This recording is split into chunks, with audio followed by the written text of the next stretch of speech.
Good morning, good afternoon, or good evening, whenever you guys are watching this. Welcome to, we're just going to officially call it, the first episode. We're just going to do that for right now, all right? All right, we all agree. All right, so welcome to the very first episode of the Next Up Fantasy Show. My name is Will, as you guys can probably already see if you're watching it on YouTube. Introducing the other two parts of the crew that's going to be here today and every week. First off, we're going to go with, we're going to introduce Mike. Mike, how you feeling, man? I'm feeling great, man. Sunny California. It's super hot, so I'm glad that I'm inside, not outside anymore. But yeah, I'm feeling great, man. Ready to get into these topics. Got my man Manny with me. Got my man Will. What else could I ask for? Let's go. It's of course it's a blessing to have just to have your boys around, and it's also a blessing to be inside during California heat because it ain't no joke. No joke. And my man from the East Coast, Manny, what's going on? How you feeling? Good. How are you? I'm just happy to be around. I love Mike's background. You know, CD Lamb. We got to throw up the X's, 88. And you jerk. I just spelled my name wrong. I don't. I'm sorry. I had to do it. I had to. We have an inside joke, me and Will, where he spells my name wrong on purpose in the last name. So that one threw me off. It's probably because I was talking about CD Lamb. You got a little irritated about that. For how much you hate Dallas, though, you kind of surround yourself by with Cowboy fans. Are you a closet Cowboy fan? So myself, I'm Will. Go to me for a minute. Pleading fifth here. So as stated, I'm Will. Gonna be, I guess you could call me the moderator, the Larry King, but whatever you call me, don't call me a good fantasy commissioner. Also an inside joke. We'll talk about that later. But we're finally here, ladies and gentlemen. We're finally at the first official week of preseason football. As we're recording right now, we have the Ravens and Titans playing. Let's see if the Ravens actually continue their undefeated streak of what did they say, like 20 games in preseason, I think, which is ridiculous. Well, that's the second string plays during the season because everyone's hurt every year. And I think that, I mean, if anything, that probably should be their plan. And I'm also watching right now as we speak the Patriots and the Giants. Patriots doing a little bit of damage. The New York Giants look a little bit confused, even if it is the second and third string.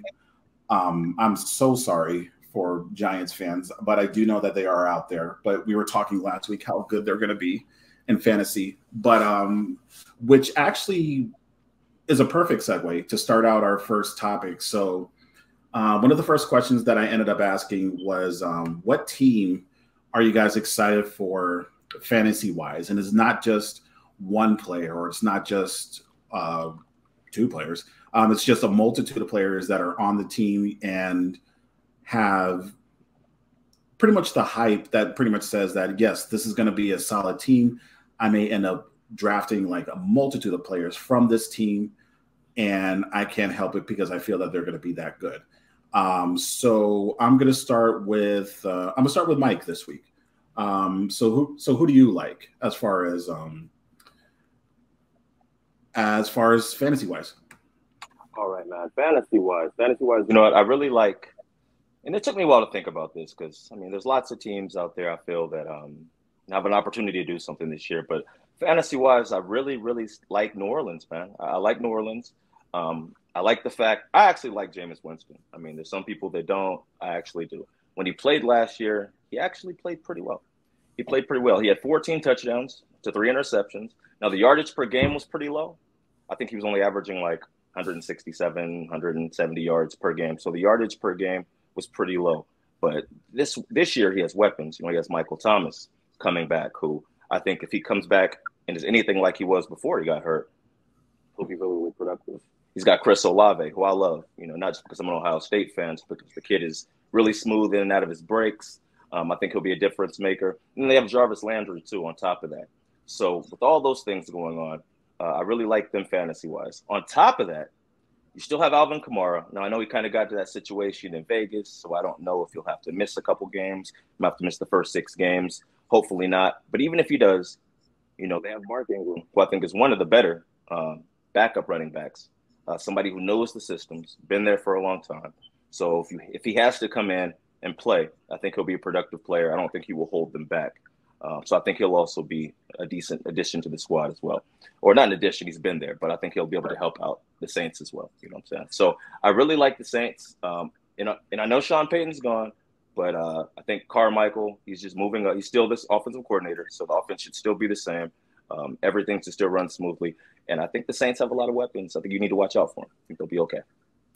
I ended up reading this morning about one of those weapons that surprisingly did well last year and the year before, but this year he's not going to be that well at all, and that's Taysom Hill, because they ended up putting him back to tight end full time, which I thought was ridiculously hilarious. But he's not, and it's mainly because he's not a fan of it. Taysom wants to be a quarterback, but he's built like a damn tight end. He's a great fantasy player to me. I love Taysom Hill as a fantasy player, right? Especially I play in this weird league where like you can start 2 quarterbacks, and in a league like that, throwing him in as your second quarterback is lovely because he's going to get the rushing yards, and he might end up throwing a touchdown or 2 as well, right? So I love him as a fantasy quarterback, but in actual football, you know, I can understand why they might not want him to be the guy. They're going to give it to Jameis, and I think Jameis will do well. Thank God it's a fantasy show. Jameis can see now. Didn't he get like something with his eyes like 2 years ago? I think he got like laser eye surgery, and they were saying that he couldn't see. And then he got hurt. So hey, maybe you're right. And Michael Thomas is coming back too, so that's another plus. I like that. And then with Alvin Kamara, I know you said he might miss the first 6, but I think they're suing, and so he might not even get suspended this year. Right, and that'd be even better. You know, then I really, really, really like them. Yeah, and that's something I read as well, that they delayed the hearing to the point where Kamara might not even miss any kind of game. So like one thing that I noticed was the increase of his ADP in multiple fantasy drafts. So he may be able to catch that late first, early second upside as far as when to draft him. Hey man, I mean Vegas gets the best out of us, right? I mean, ask Marshawn Lynch. Ask Marshawn Lynch. This what was it like? It happens, you know. It happens. So I mean, that was literally the first thing I read this morning. Like, woke up, saw my phone, and then I'm just seeing like Marshawn got a wait. What? He stole a car, only wearing one shoe, just sleeping all that. He's going to jail. So, and also, well, he gets fined probably. Yeah. I'm sorry, Marshawn. You're my boy. You don't know me, but you're my boy.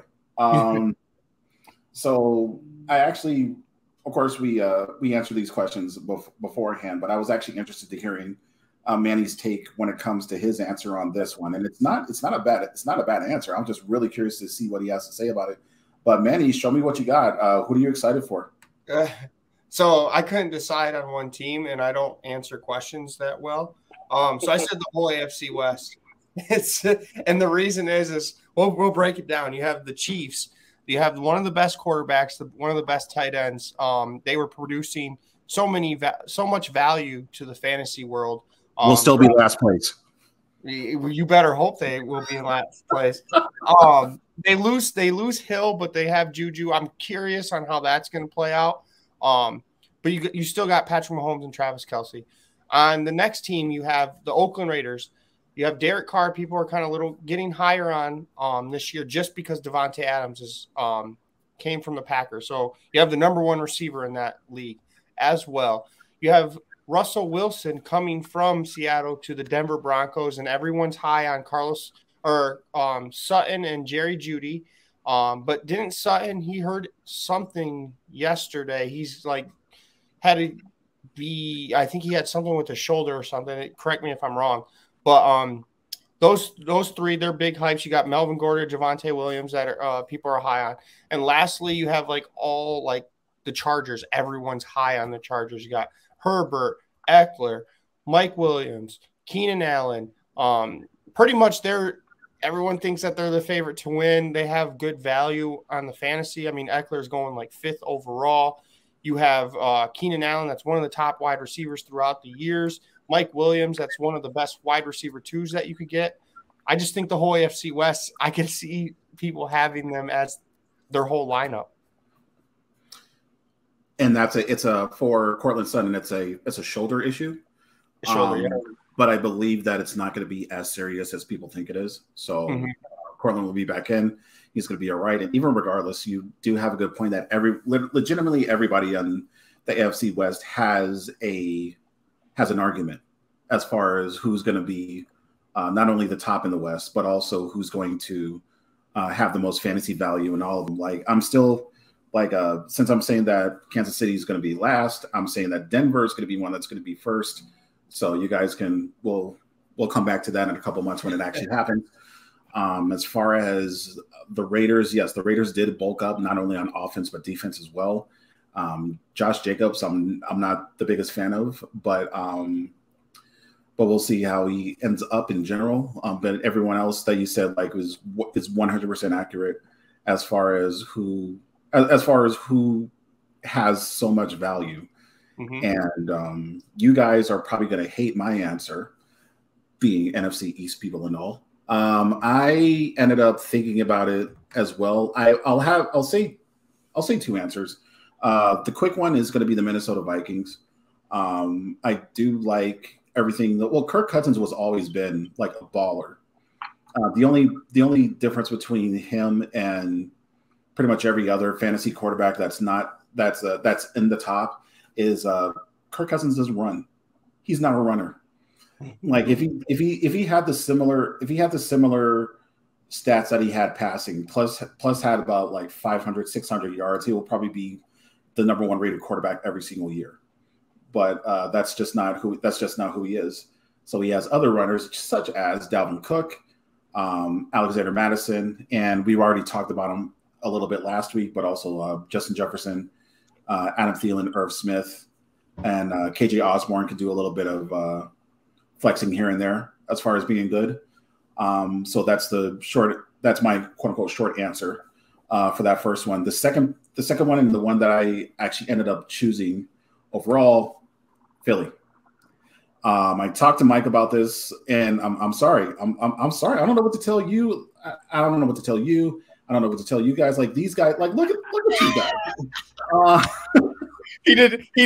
No one could see what we're doing in the background, but Will when he says that. I had to do it because I have to show the audience what I go through on a regular basis, and I could talk about anything, and then from there, if it's to the point where I crap on Dallas or something, then they're gonna let me have it. So you guys saw it, America. So moving on. So I'm still, regardless of all that, I'm still picking Philly. They have one of the better offensive lines in the league, so that really goes towards their strengths, which is rushing. So Jalen Hurts is already a solid runner. Miles Sanders, Boston Scott, Kenneth Gainwell, who I really, really, really, really like and want to usually draft late at the end of each draft. AJ Brown, I heard he's okay. He's all right, I guess. Devontae Smith. They're just overall, like everyone that they have, Dallas Goedert, everyone that they have on there, like it's to the point where it's poised for them for fantasy to literally shine. And I feel that that's going to be one team that I'm going to be looking at for sure. Like I think Jalen Hurts is going somewhat late for a quarterback, like 6th or 7th round, I think. If I can get either AJ Brown or Devontae Smith, I wouldn't mind pairing him up with Jalen Hurts to create like a really nice solid combo. But like with quarterback, which I'm not gonna say it doesn't matter as much as far as who the quarterback is, but like someone, you guys know me, I like quarterbacks with rushing upside. And like that's what Jalen Hurts did every single week last year. So it's going to be that and then some. But Philly, I'm just damn excited about them, and I'm sorry to break it down to each and every one of you Dallas fans. I feel like he just did that because we're Dallas Cowboy fans. But I do agree with him with Jalen Hurts because if you look at his first 4 weeks, and even if you don't want him long term, his first 4 weeks are super easy. He plays like cupcake games, and he's probably going to have a stud like 25 points to 30 points a week. And you could trade him and actually get some value back from a wide receiver running back if one of your running backs get hurt and get like a Kirk Cousins that people aren't drafting. It's actually a good play if you think of it that way. No, most definitely. I mean, like I said, Cowboy fan, obviously, but I actually like the pick too. I really do. I think they have a lot of weapons, and they should be an exciting team. The schedule isn't very hard, like Manny was saying. So I can definitely – I mean, Jalen Hurts was a good fantasy player last year, so I can definitely see him doing something this year. And from a fantasy aspect, not real football, but from a fantasy aspect, I think Philadelphia will be great. This is what we're here for. I mean, we're emphasizing the fantasy because, like, Jalen Hurts as a true real life quarterback. No, can't do it. Can't do it. He'll have 100 rushing yards and 3 picks, and you'll end up with 25 or in 2, maybe a touchdown, rushing touchdown and 1 touchdown to Devontae Smith, and he'll have get you your 25 points, but he'll lose like 14 to 40 some. To the Cowboys. That rushing is everything. So we'll go ahead and go on to the next one, and it's about one of the runners that we actually just talked about. We're going to get into running backs right now. So question number 2. As far as running back competitions, there's a lot of them all over the league. It's not the same league as we used to have before. Let's say like 4 or 5 years ago. We don't have Frank Gores anymore. We don't have I'll say Eddie George or any other running back that's consistently a third down back. So we have to kind of switch a little bit and look into some running backs that are nearly the same or nearly as close to that as possible. So I guess one of the questions is, that being said, there's multiple running back competitions out there. So which one are you paying attention to the most that will possibly get you the upside that you want? Let's go ahead and start with Manny. So I know Mike last week, he said he was excited. Was it excited about Travis Etienne being a breakout? But it got me. And that week before, I was agreeing with him. But now there's news that came out that James Robinson is like being like coming back healthy, and the coaching staff are like trying to figure out who's going to actually start, because James Robinson's practicing with the ones. And if that's the case, Travis Etienne, I know we all love him. Urban Meyer's guy. I know Mike likes that. But, yeah, Travis Etienne being that guy, we want him to be. If James Robinson's healthy, he's proven in the past that he could be that RB1. And I don't know what's going to happen with Etienne if Robinson's healthy. So I'm curious about this, because they could both be RB1s, or if they're both playing, like Travis Etienne could be non-existent type running back. So that's where I go with these two. Please tell me that's water, Mike. Yeah, that's all it is. Okay. Just the audio. Anyway, I'm sorry. I didn't think that would pick up, but yeah.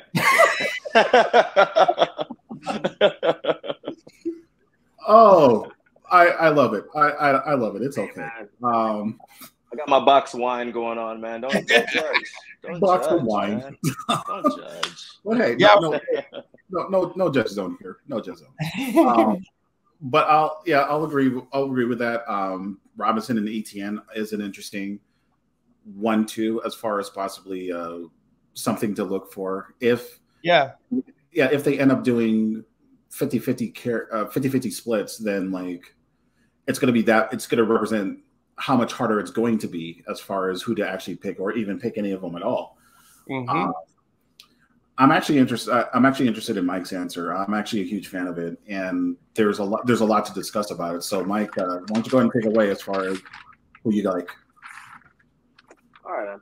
So for my answer for this one, the running back competition that I'm really excited to see is actually Breece Hall and Michael Carter.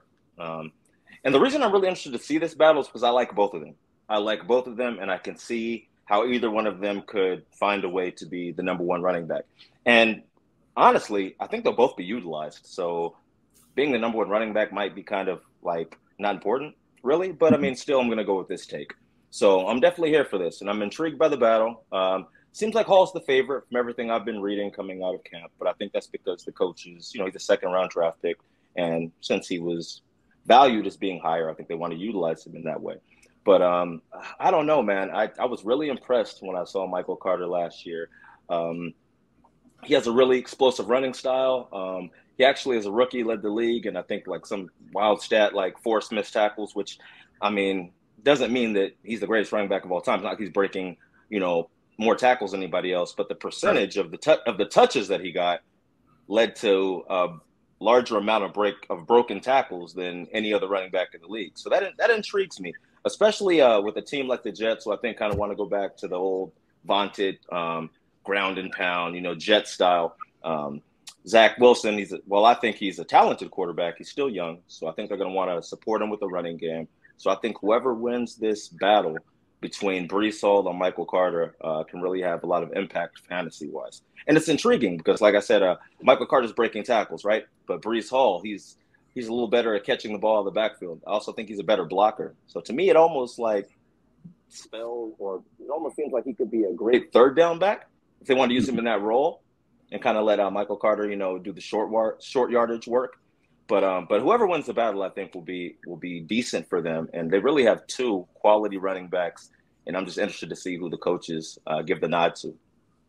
And I was actually personally surprised that they even drafted a running back for the Jets because just like you stated, Michael Carter did show some flair. They showed some upside, but I think one of the things that they felt was missing was someone that was more into the pass game. But even though Michael Carter did have that one fantastic game along with Mike White, where those two pretty much went well with each other. Michael Carter should have been given at least another year, like at least another chance to show that he could truly become the full-time lead back there. But it does bring a good point that Breece Hall is a monster.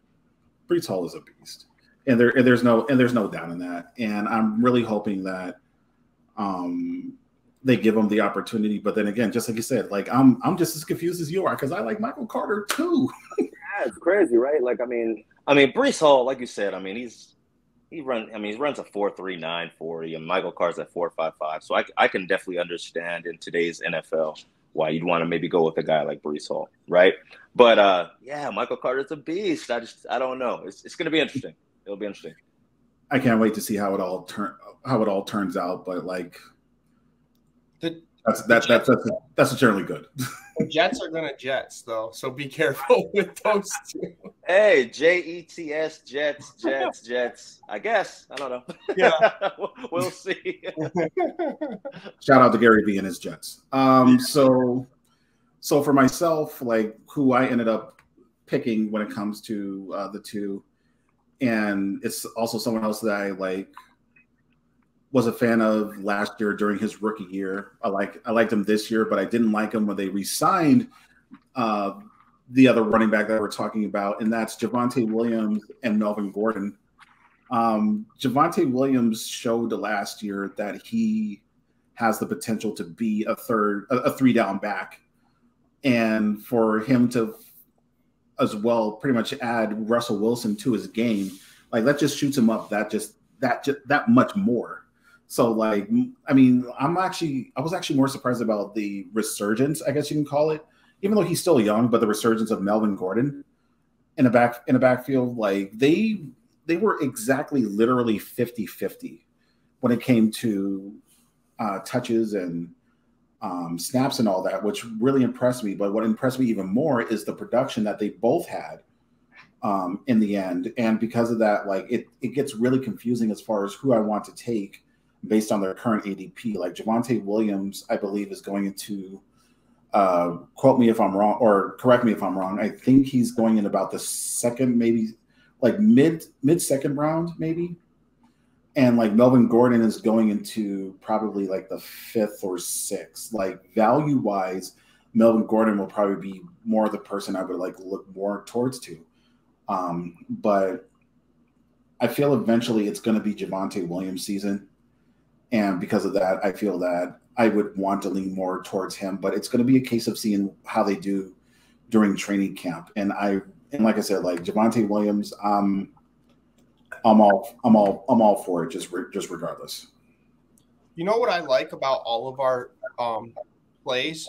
You have Michael Carter, Hall. I have Etienne and Robinson, and then you have your Gordon and Williams. All these have one player that everyone's drafting really high, and it could burn them because it could go the opposite way.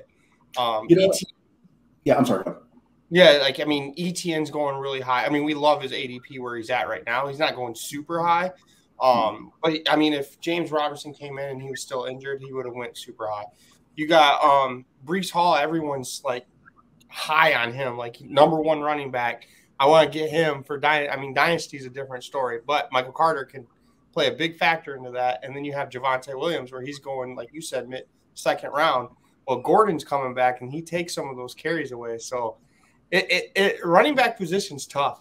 Like, you got to find like the diamond in the rough type deal, and if you do, you most likely are ahead of like everyone in your league. And it's kind of why I thought about what my strategy was going to be this year for drafting. There's technically not an answer. You have to go with the flow of how everyone else is drafting. But like a general gist of what I may be going to is if I can get a strong running back in the first round, and then from there just do a bunch of pass catchers during like 2nd, 3rd, and 4th, maybe even 5th round, and then from there get my next running back. Because like everyone that's in the 2nd, 3rd, and 4th, 2nd through 5th round, as far as running backs, it kind of seems like that they're a little bit there's nothing concrete about their roles. There's not something that just says, all right, this guy is going to be like the main guy. There's like the issues with everything from injury prone to the running back situation being by committee. And you don't really have that with wide receivers. And I'm sorry. Go ahead. I'm sorry. I was just going to say, like, I'm looking at this stuff, like, around the same as Breece Hall. Mm-hmm. I mean, it's a little bit around – it's Travis Etienne, right, the guy that I had. But you could get James Conner from Arizona, which his backup left and is with Oakland now. Like, why – I mean, I'm not going to reach on these guys just because the potential of them being a stud. Like, there's Antonio Gibson. Yes, he's horrible, right? I mean, he's been horrible. But who's their backup? Like, they're not going to split. That Antonio Gibson is kind of the guy at Washington. Yeah, it's you don't want him, but he's the guy. But like, my issue with him is how much are they going to score? You know, like I don't see enough confidence in the Commander Washington football team Redskins that I could just legitimately just say, all right, I can trust 100% Antonio Gibson. Even if he does have a good amount of the carries, he still has J.D. McKissick that he has to worry about with the pass catching, and I believe Robinson is the last name. I'm a terrible host for not remembering, but there is someone that they did draft this year. Yeah. That also has like a little bit of upside to him as well. So. Well, you also have like so Etienne and Breece Hall are going like 37, 39 overall. Mm-hmm. You could wait to overall 50 in Elijah Mitchell, which he's been. I mean, you're the 49er fan. Haven't they been like news about him being the starting running back there? He is going to be the starter, but my main concern is the fact that Trey Lance is the starter as far as quarterback, and there's usually a correlation between running quarterbacks and running backs as well as receivers, where the production isn't as high as it usually can be. That kind of also explains like why, well, to an extent anyway, It also explains why J.K. Dobbins is going in about the 5th or 6th round because he has it's not Gus Edwards that he has to worry about. It's more so Lamar Jackson that they have to worry about with his rushing upside and things like that because he could take it himself. Trey Lance could do the same thing. And surprised that no one said Zeke and Tony Pollard. Because they're not a competition. I mean, Zeke's the starter. Pollard will spell in from time to time. And I love Tony Pollard, but it's not a competition. Not a competition? At least Dallas doesn't view it that way. They're going to use Zeke in the main role. And unless Zeke gets injured or something crazy happens, I mean, he's going to get the bulk of the carries. And Pollard will, get his touches when he can. Tony Pollard's not the running back, a 3-down running back. He's great at, like, changing the pace. Zeke is like a hard nose, like, I'm going to run you over. Then you bring in Tony Pollard I'm going to run past you. And people aren't realizing that. They see Tony Pollard getting these 25-yard rushes when he comes in. And that's because Zeke has been wearing down the offense by just bulldozing these guys. And people aren't realizing that. But I think – and Zeke's he played hurt all last year. He came out and said, I was hurt the whole year. So I don't know. I don't think it's a competition. Yes, Tony Pollard's a great 2 and kind of like changed the pace, but he's not Zeke level. No. What are your thoughts? Let's actually talk about Zeke for a second. What are your thoughts about him going into about the 4th round in all these drafts? The Cowboys have an offense that's going to be nonstop as far as like the gas pedal being pushed on, and the offense is just going to be insane over there. And I can personally admit that. But with Zeke going to the 4th round, maybe even 5th, depending on where you are, it kind of seems like there's a bit of concern over there as far as a combination of either his injuries or the possibility of Tony Pollard taking over. So what are your guys' thoughts on that? Go ahead, Mike. Okay. I think that the value is insane. Where you could possibly get Zeke in the 4th round, maybe using him as a flex play, which is crazy to me. I think that value is incredible. So it's great because, I mean, you don't have to draft him in the top 10 like you would have in previous years. You can actually sit back, get him at like pick 30 something, 4th round or 3rd round or whatever. And I think the value at that point, because if you get him that late, he doesn't have to lead the league in rushes. He doesn't have to lead the league in touchdowns. I mean, if he has 1,200 yards and 7 touchdowns, getting him at that point in the draft, he's a great player, So I think actually now is the year where, like, you can take a stab and go for him. I mean, in the 4th and 3rd round, if he's there, go ahead and grab him. He's going to get the volume, and they're going to score. So, hey, pick him up. I'd go for it. I agree. I mean, like you just said, the volume is going to be there. Their offense needs to run to open up that pass. Like you said, they're going to be a high tempo offense, scoring a lot. I'm opposite. I don't think it's going to be like that unless Zeke's running the ball, because I mean, Amari Cooper's gone. Right. CeeDee Lamb, I'm a little nervous of him being the number 1. Michael Gallup's still there, and we just lost James Washington. So we're kind of like limited on our wide receivers.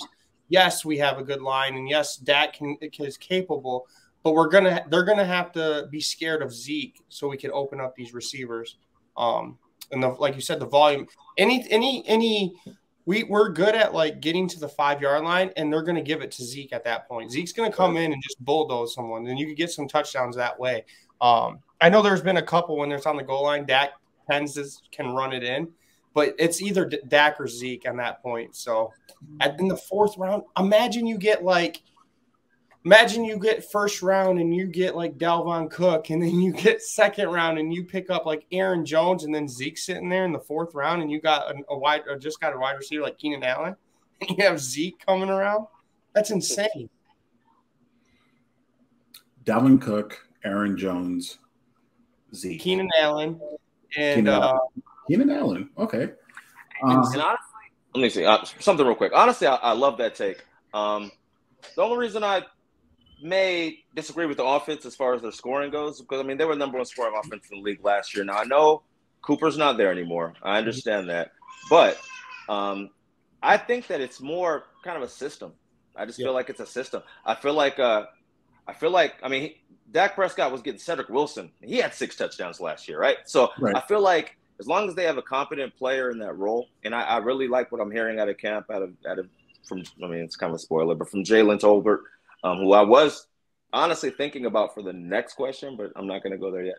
But yeah, what I've heard from out of camp from Jalen Tolbert, and I've actually heard Noah Brown, of all people, has been looking pretty legit in camp. So I think that Dallas, I just think that their system and the fact that they've been doing it for a while with the same coordinator, same quarterback, I think they're going to be one of the top teams offensively in the league. I believe that. But I mean, I could be being a homer as well. So I'm not. We'll see. I'm trying not to be a homer so much. So I know.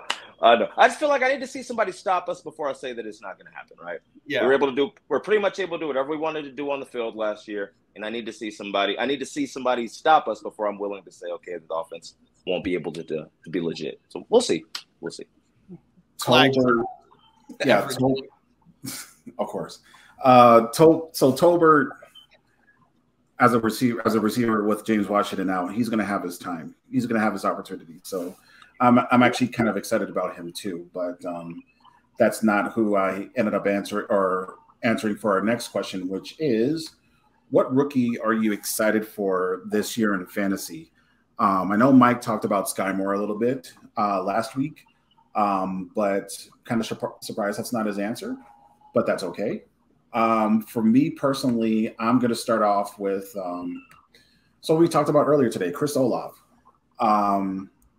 The guy is a monster. And if it wasn't Olave going to New Orleans, it would have been like Drake London. And if it was Drake London going there, then all bets are off. New Orleans probably wins that division, like in a landslide, take that Tampa Bay. As far as Olaf, though, like this is more so about situational. In this, like with Jameis Winston being the quarterback, like we know that he's a gunslinger. We know what he did and what he was able to do over in Tampa Bay with both Chris Godwin and Mike Evans. And on top of that, Michael Thomas may be a person that may limit himself or may end up limiting himself just a little bit more on the field. But just like what Mike was talking about, I do like New Orleans this year overall as an offensive powerhouse, especially with the improvement of their offensive line. Their defense was already top notch, so the opportunity for Olaf to be the number 2 behind Michael Thomas is there, and because of how they play, I can honestly see Olaf doing some big numbers this year. There's another player that I wanted to talk about, but it doesn't look like that he's going to have as much opportunity to play. I'm just going to say the name, and because the game is on right now and he's done monster things already. Malik Willis, Tennessee. He needs to just look. Tell Titans, friends, fans, Titans everywhere. Tell them that Ryan Tannehill just needs to go. It's he actually had a good run like last year. No, the year before he had a good run. Last year they actually showed who Ryan Tannehill was. He was Miami Dolphins Ryan Tannehill, and from there it's to the point where it's like give Willis a chance. Just give it to him. I hate to interrupt, but Will, can you say your guy's name again? What's your guy's name? Chris Olave. Mike, Mr. Buckeye, can you help him out? Yeah, let me help you. Last week up. There you go. Last week, hold on. Last week you hit me with the Travis. Yeah. So, ETN. See, I still can't say it. ETN, right? ETN. I still can't say the guy's name, but it's Olave, not Olave. So every time he kept saying it, I was like I was trying to hold back. You were waiting for me to stop. Like here I am, kind of like a goddamn pro, and then like Manny's just sitting in the background, like, all right. Oh, did you see me on camera? I'm like, he's like, bet. Wait till he's finished. The best thing is I kept letting you say it wrong, so you said it wrong multiple times because I didn't know. 3 times. But you kept saying it wrong, so I was like, I can't wait. I'm gonna have Mike help him out. Yeah, and then on top of that, I screwed up ETN, so he still got the last laugh. Okay, talk about wrong things. Okay, all right. We all get things wrong. All right, moving on. Manny, okay, you want to talk mess. Okay, Manny, who do you got? All right. So my guy is a running back. He's in a system where the starting running back hasn't played a full season and probably his whole career. He was a first-round draft pick at a high-towered offense, and he never really proved himself until last year. The last 5 games, he was like the number 1 running back. But there's a health concern, and this is Rashad Penny, and his backup is Kenneth Walker III. There's been reports. And this is everyone's gonna say, "Oh, it's a Michigan State. You're being a homer," but there's Seahawks are actually putting out reports that this Kenneth Walker can be a 3-down back. I just read an article from Seattle that they're like comparing him to LaDainian Tomlinson already, which is crazy. Yeah, which is crazy. I don't think that, but Kenneth Walker, watching him in college, he can make the most out of the like a little hole, like a Le'Veon Bell type. He did it with Michigan State. Now he's with Seattle. Their O-line's not great. He could catch a little bit. He never did it at Michigan State. Rashad Penny cannot catch. So if Rashad Penny goes down, Kenneth Walker's going to just fit in right away. And this Kenneth Walker's some drafts you're not even thinking of drafting him. He's going like mid-30s for running back. So people aren't even thinking about him. And it could be a potential like last pick, and you're just, who do I pick? Pick Kenneth Walker. He might be the starting running back in like a couple weeks and be a 3-down back that you could have got, like that we were talking about in the in the beginning, where Travis Etienne and James Robinson, they might be splitting backs. If Rashad Penny goes down, it's all Kenneth Walker, because also Carson is done. So that's why I have my Kenneth Walker being the rookie of the year. I'm just saying one of the times you said Kevin, but I'm not. I didn't say Kevin. Moving on. No, he's trying to but say. You know what? But you know, it's not a bad pick, and just like what we were talking about before, that was someone I was not thinking about because of the whole situation. Walker is going to have the opportunity. Rashad Penny is, for now, the lead back, but they're going to need some pass catching. They're going to need a lot of things. Just overall in Seattle, they have one of the worst offensive lines, which kind of sucks. Their defense is not as they're not as thirsty or hungry as they used to be. They're kind of like a shell of their former selves. So it's one of those to the extent where it's like, okay, because of that, they might give more opportunity to Walker, so that they can just generally show what they can do. And that can actually be something that happens a little bit later on the season if Seattle shows that they're not playoff potential. So that's a strong possibility as well. So that's something to put in the back burner. You might maybe not draft them right now, but be on the lookout to see how Seattle is playing down the line, and then from there maybe even pick them up on the waiver wire to the point where nobody else is even paying attention to him. Yeah. And their biggest concern was his pass block. He wasn't great at pass blocking, but they said he's improving in camp already, and they could see the improvement. So they're starting to trust him more and more. So if he could pass block, I put money he's going to be the starting running back before the season ends. Did they confirm that Geno Smith or Drew Lock is going to be the quarterback? Drew Lock, right? Or they haven't confirmed yet? They have. I think Geno was with the first teams, but they haven't like said who's the actual starter yet. That's a terrible situation. I'm sorry, Pete Carroll, you got to go, man. We love you, but it's your time to go. I've been saying that all podcast today, or all video. It's time to go. All right, so Mike, who do you have for your player? All right, so for my player, last week I gave you guys Sky Moore, right? And I love Sky Moore, but I didn't want to be redundant. I wanted to kind of switch it up a little bit and bring somebody new. So a player I'm going to go with, rookie that I like, I think has a great chance to succeed, is actually Christian Watson. All right, Christian Watson from Green Bay, wide receiver. I love my small school guys. All right, So first of all, he's a small school guy, similar to Sky Moore. And he just has a great opportunity. I mean, with the Devontae Adams being gone, I'm not the biggest believer in Allen Lazard. I mean, I think he's a decent player, but I don't think he's going to be able to just, make up for the production that Devontae Adams, was doing. So I really like Christian Watson. He seems to be knowledgeable. If you watch his college tapes, he runs all the routes in the route tree. Right. His coaches say he was smart, so he picks up plays quickly. I mean, he's lucky enough to be drafted in a good situation. He's playing with Ron, So I mean, hate him or love him, the guy's a great player.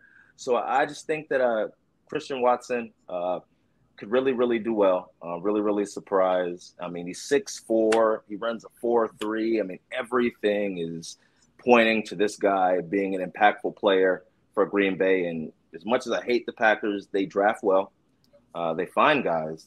And I think, like I said, with Rodgers being the person who's going to be able to give him the ball, I think that he has a really, really good chance to really, really be impactful this year as a rookie.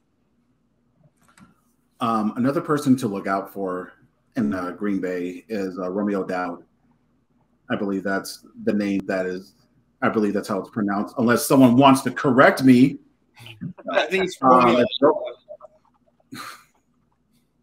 so be on the lookout for him as well over in Green Bay. I'm just gonna keep going. Also look out for him in Green Bay, but Christian Watson, when the draft came out, I was locked into who Green Bay was going to pick because we knew that at the time of Devontae being gone, there had to be someone that's going to step up, and become possibly the next guy for Aaron Rodgers. And just like you said, there's not enough belief in Allen Lazard yet. Aaron Rodgers and AJ Dillon can't do it all by themselves, or can they? Maybe, who knows? But as far as and there's Robert Tonyan who's a tight end that's decent, but it's not going to do enough for Aaron Rodgers' needs. So Christian Watson was like the first guy that I saw or thought about as far as who could be the guy to pretty much step up, and like he may not be even. I don't think he's even really being drafted right now on in leagues. So he's one of those guys where it's just watch what he does in training camp, watch what he does in the preseason games, and maybe he'll hop over everybody else when it comes to the depth chart. Because and of course, Randall Cobb's not going to really do anything. Randall Cobb, you're done, you're dust. Yeah, so. This was a good show, actually. Mm-hmm. I liked it this week. Is there anything else that you guys want to jump on before we get going? Yep, I do. So I didn't bring this up to you because I wanted you to bring it off the top of your head, but I want to do like a little fun little fantasy thing at the end, like a little question of fantasy leagues that you guys do. We all play in different leagues, so this is what I want to bring up in this week.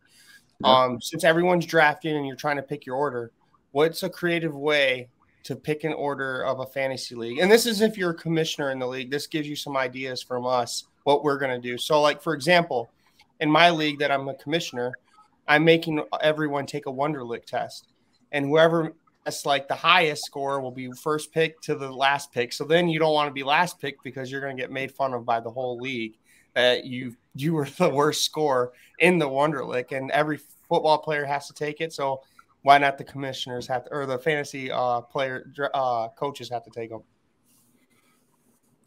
That's interesting. I'm a boring commissioner, and I think Mike can probably attest to that just a little bit. But I'm not really a guy that does like too much crazy things when it comes to my leagues. Like I try to, when it comes to fantasy leagues in general, I just try to keep it. I still try to keep it fun by doing like certain like contests each and every month, just as a way to keep everyone involved and interested in the league, regardless if even if they're in last place or something like that, they'll still at least find a way to try to at least get something, because I do try to get everybody to win at least a little something. Mm-hmm. But yeah, that one, yeah. So I mean, I'm just kind of like that. You as a commissioner, you kind of want to make the league fun. So you want to do stuff that's like that no one else does. Like my other league, we're big baseball fans. He took the top 12 home run hitters, leaders of home runs, and he did a randomizer. And my player is Aaron Judge. So from this date to this date, they're going to count home runs, and whoever has the most home runs gets first pick to last pick. And if it's a tie, they go for triples, doubles, singles. So it's a good way, just because I used to just pick names out of a hat.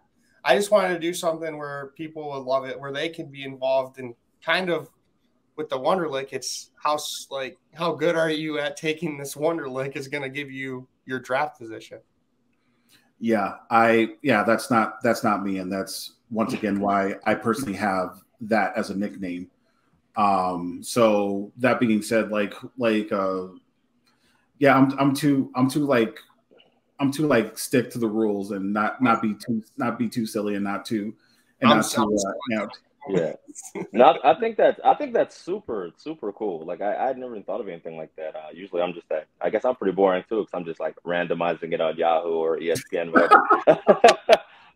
But yeah, that's super cool. I'm more kind of like the type. I think of cool ways to reward the champion of the league. I got that from a buddy of mine. So like, I remember last year I gave out rings. So Mike Lewis won. He's won my league like 2 years in a row. So I got the guy a ring. And then there was a time where I'd won a league, and the commissioner of that league got me like this championship like wrestling belt, right? So I thought that was pretty cool too. So I kind of more tend to kind of focused on the winner, as opposed to like draft position. But I really really like the Wonderlic thing. That's dope. Yeah. So matter of fact, championship belt. Let me show you guys something.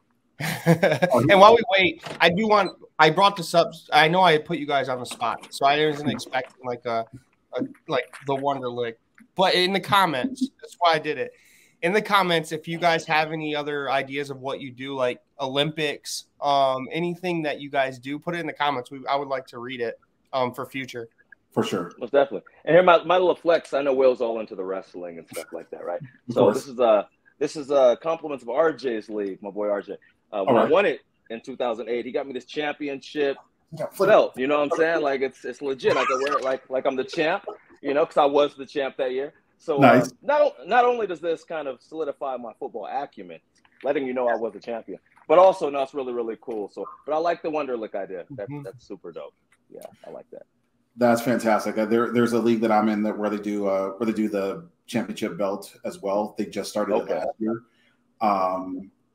I didn't get it last year. I'm gonna try to get it this year. Another league I do, they do the regular championship trophy and all that. I used to have it, but we had to send it back every year.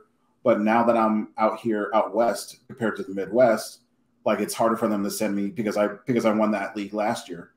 So it's hard for them to send it out to me. So I can't do Mike's flex right now. So one day. but we'll get there. We'll get there.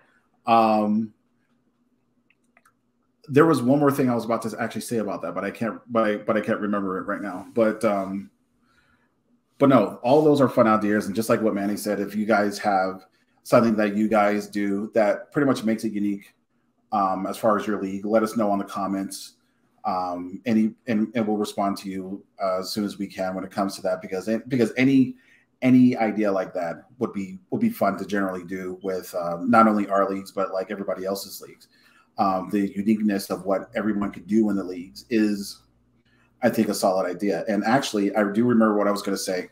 Like, technically, I thought me doing this with our current fantasy league, with one of the leagues that me and Mike are in, like I post like everything that we do here. I post it on there, and then from there, like I remember the idea was wanting to create something like a little bit different that isn't really seen as much on other leagues. Like writing the content, doing the show like this, even watching our bloopers that we probably should be recording, because there's a lot of things that we do, or there's a good amount of things that we do here that no one on YouTube actually sees. So maybe in the future, just stay tuned. But generally, yeah, I thought doing something like this would actually be a good idea, which could not only help on the league that we're currently posting this in, but also other leagues that they're possibly in, and everybody else, or in this case now worldwide, as much as we can anyway.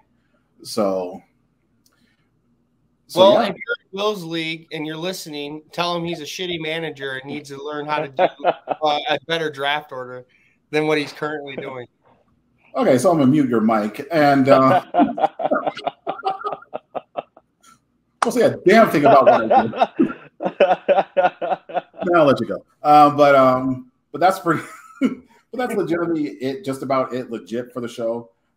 So if you guys are watching the video, go ahead and follow us on IG, where we're slowly posting new stuff every day. Everything from stories to some of the stuff that we do right here in the background, news, notes, anything like that. It's right here down below, NXT Up Fantasy. And also, if you like everything that you saw on here, just like and subscribe. It does help us out each and every day. And then from there, it just shows that the hard work that we put into this actually does pay off. And then from there, we'll keep bringing more content on this page and every single day, or maybe not every single day. That'll be kind of difficult, but as much as we can. So that's pretty much a wrap. So for Mike, what up? For hey. Is muted. For myself, this is Will. Actually, no. Okay, there. Stop! Come on! Come on! No. All right. So for many, for Mike, this is Will. You guys have a good night. Have a good morning. Have a good afternoon. Whenever you guys are watching this. See you next week. Peace.